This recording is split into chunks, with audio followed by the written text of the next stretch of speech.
ಬೆಂಗಳೂರಿಗೆ ಕುಡಿಯುವ ನೀರಿನ ವಿಚಾರದಲ್ಲಿ ಇನ್ನಷ್ಟು ಕಷ್ಟದ ದಿನಗಳು ಬರಲಿವೆ ಎಂದು ಜೆಡಿಎಸ್ ರಾಷ್ಟ್ರೀಯ ಅಧ್ಯಕ್ಷ ಮಾಜಿ ಪ್ರಧಾನಿ ಎಚ್.ಡಿ. ದೇವೇಗೌಡರು ಎಚ್ಚರಿಸಿದ್ದಾರೆ.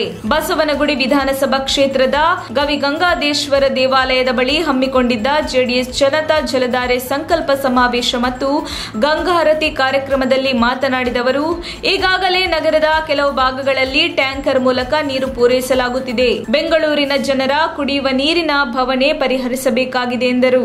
1994ರಲ್ಲಿ ಗವಿಗಂಗಾದೇಶ್ವರ ದೇವಾಲಯದಲ್ಲಿ ಪೂಜೆ ಸಲ್ಲಿಸಿ ಪ್ರಚಾರವನ್ನು ಆರಂಭಿಸಲಾಗಿತ್ತು.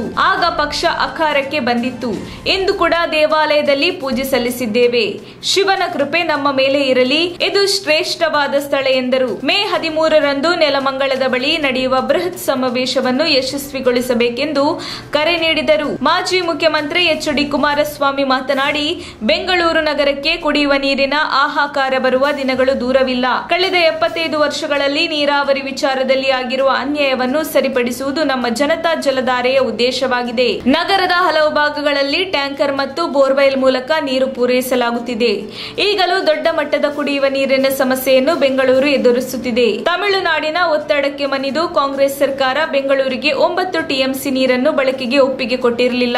ದೇವೇಗೌಡರು ಪ್ರಧಾನಿಯಾದ ನಂತರ 9 ಟಿಎಂಸಿ ನೀರು ಬೆಂಗಳೂರಿಗೆ ದೊರೆಯುವಂತಾಯಿತು. ಜನತಾ ದಳ ಸರ್ಕಾರವಿದ್ದಾಗ ಬೆಂಗಳೂರು ಅಭಿವೃದ್ಧಿಗೆ ಗುಣಾತ್ಮಕ ಕೆಲಸವಾಗಿತ್ತು.